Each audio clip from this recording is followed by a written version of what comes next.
आज दोनों देश जो फिलहाल पिछले पिछले एक साल से तकरीबन मिडिल ईस्ट में हड़कंप मचाए हुए हैं, यूं कहा जाए उस संतुलन को बिगाड़ रहे हैं, जिसकी वजह से दुनिया भर में शांति रहती है। अमेरिका और इजराइल दोनों पर एक साथ बड़ा कहर बरपा है।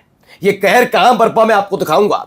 एक तरफ खबर निकल कर आई है कि लेबनान में जबरदस्त तरीके से फिर से स्ट्राइक हुई, जिसमें कई इजरायली सैनिक हलाक हुए हैं। खबर कहां से निकली, कैसे उनको लाया जा रहा, उसकी एक एक तस्वीर आपको दिखाऊंगा एक बार फिर से। अभी थोड़ी देर पहले ही आपको हमने खबर दिखाई थी कि कैसे एक बड़ा स्ट्राइक हुई एक दिन पहले एक स्ट्रेट ऑफ हॉर्मुज में हुई थी और एक रेड सी में तो हमारे ही देश के जहाज को डुबो दिया। अब एक और स्ट्राइक हुई है और ये अलग अलग जगह हुई है, फिर से यमन के पास और एक स्ट्रेट ऑफ हॉर्मुज के पास बताई जा रही है, यानी कि तकरीबन ओमान के बिल्कुल करीब। किस किस के जहाज से क्या हुआ वो भी देखिएगा। और आग बबूला नजर आ रहे हैं भाई। अब सिर्फ फुटबॉल की स्थिति है ट्रंप की सरकार में। हमने आपको दिखाया कि डोनाल्ड ट्रंप जो बयान देते हैं उससे विपरीत समझ लीजिए या थोड़ा उससे अलग जो बयान दिए जाते हैं वो जेडी वेंस यानी कि अमेरिका के उपराष्ट्रपति देते हैं। लेकिन मार्क रूबियो हो, पेट हेगसेथ हो या फिर डोनाल्ड ट्रंप, तीनों एक तरह के बयान देते हैं, यानी कि ईरान के खिलाफ हमला। लेकिन अब एक खबर लीक हुई, जो खबर हमने आपको दिखा दी कि अमेरिका के पास अब मिसाइल भंडार नहीं बचा। तो ट्रंप आग बबूला और ये कहा है कि जो भी ऐसी खबर चला रहा है हम पर क्या कार्रवाई करेगा वो, वहीं पर अमेरिका में वो जेल जाएगा लंबे समय के लिए पत्रकार। और उसके बाद पीट हेगसेथ के साथ तू मैं हो गई। जी हां, तू मैं की खबर नहीं है सिर्फ, यकीनन। और ये कहा जाने लगा है कि पीट हेगसेथ को समय दिया गया है, इसका निवारण तुरंत करें, इस खबर को दबाएं, नहीं तो क्लियर कट बात है छोड़ना पड़ेगा पद। यह बड़ी खबर आज आपकी दिखाने जा रहा है। नमस्कार, मैं हूं प्रज्वल गौतम और आप देख रहे हैं खबर चौक। सबसे पहले जरा यह खबर देखिए, कैसे वहां से एक के बाद एक हेलीकॉप्टर उतरा है।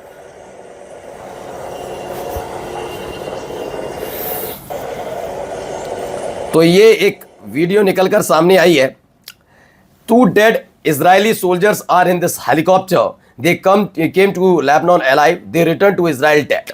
दावा किया जा रहा है कि लेबनान में लड़ने के लिए भेजे गए थे। पहले से लेबनान वाले मामले पर नाराजगी चल रही है। पिछले कुछ दिनों से खबर निकल कर आई कि लेबनान से अब सैनिकों को पहले गजा से लेबनान भेजा गया और लेबनान से गजा भेजा जा रहा था, जिस पर नाराज हो गए थे इजराइल के सैनिक, जिन्होंने तकरीबन 100 से ज्यादा ऐसे सैनिक थे जिन्होंने अपने हथियार छोड़ दिए, अपना बेस छोड़ दिया और नारेबाजी कर रहे थे। इजराइल के अंदर हो रहा था। लेबनान के अंदर 2 इजरायली सैनिक मारे गए। अब ये अटैक लेबनान की सरकार या सेना ने तो नहीं किया, हिजबुल्लाह ने किया है। तो ये खबर निकलकर सामने आई, यानी फिर से ताबूत आने का सिलसिला शुरू हो चुका है। एक और खबर आपको दिखाते हैं। अब खबर निकली है यमन के पास से। ये देखिए पूरा यमन का वो वाला इलाका, बाबल मंदाब के बिल्कुल पास, वहां पर एक अटैक हुआ है। ये इलाका जो आपको इसमें दिख रहा है अलमुखा इलाका है। UKMTO ने वार्निंग जारी की है। An Indian flag vessel was attacked by a USV around 9 nautical miles south west of Al Mukha Yemen. ये आपको याद होगा हमारा जो इंडियन फ्लैग वाला वेसल था जिस पर अटैक हुआ था, उसको लेकर ये खबर दिखाई गई है। 4 अगस्त की है और इशू डेट है 5 अगस्त। तो वार्निंग जारी की गई जिस पर अटैक का था। ये लेट यहाँ पर जानकारी मिल पाई, जिसमें बताया UKMTO has received a time late report of an incident 9 nautical mile south west of Al Mukha Yemen. ये भारतीय जहाज पर हमले की खबर यहाँ पर आई।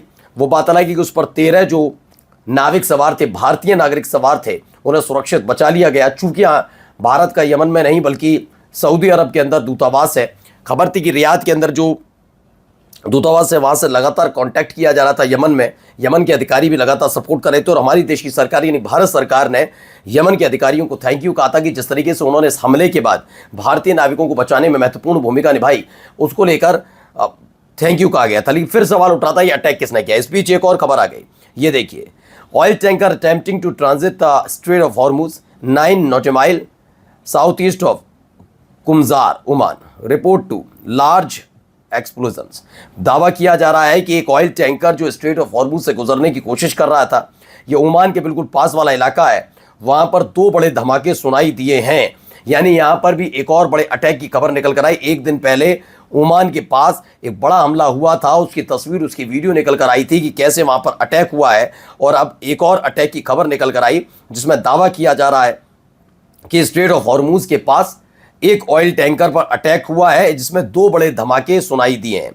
यहाँ धमाके हो रहे हैं और धमाके तो अमेरिका में भी हो रहे हैं। धमाका कैसे जरा बताते हैं, पहले इस खबर को पढ़िए, एक्सक्लूसिव है ये खबर है ट्रंप की को लेकर। इसमें ये बताया जा रहा है Trump threaten to fire Pete Hegseth this weekend at Camp David after finding out that the US has lost the Iran war. इसमें दावा किया जा रहा है कि ईरान के मुकाबले अमेरिका इस युद्ध को हार रहा है। इसको लेकर अपने रक्षा सचिव यानी पीट हेगसेथ को फायर करने का प्रोग्राम है। इस सारी बातें वहां पर कैंप डेविड में इनसे बातचीत हुई, मुलाकात हुई, पूरी जानकारी उन्होंने मुहैया कराई। क्योंकि अभी हाल ही में CNN की एक रिपोर्ट आ गई थी जिसमें बताया गया कि वाकई मिडिल ईस्ट में जितने भी मिलिट्री कैंप हैं, अमेरिकन बेस है, नेवल बेस है अमेरिका के, या फिर एयर बेस है, वहां पर अगर आप इंटरसेप्टर्स देखेंगे तो बहुत तेज तादाद में खत्म होते जा रहे हैं। ईरान के हमले में ज्यादातर खत्म हो गए, कहीं 80%, कहीं 50%, बस यही खत्म हो चुके हैं, कहीं 20%, कहीं 50% इस तरीके से बचे हैं। इसके बाद एक मीटिंग बुलाई गई थी, रक्षा सचिव पीट हेगसेथ को धमकी दी गई है कि अगर इसी तरीके से चलता रहा और ये बात बाहर निकली कि अमेरिका ईरान से युद्ध हार रहा है तो उन्हें उनकी कुर्सी से हटा दिया जाएगा। मारियो नैफाल है, उन्होंने भी बताया Trump erupted at Hegseth at Camp David over the missile shortage.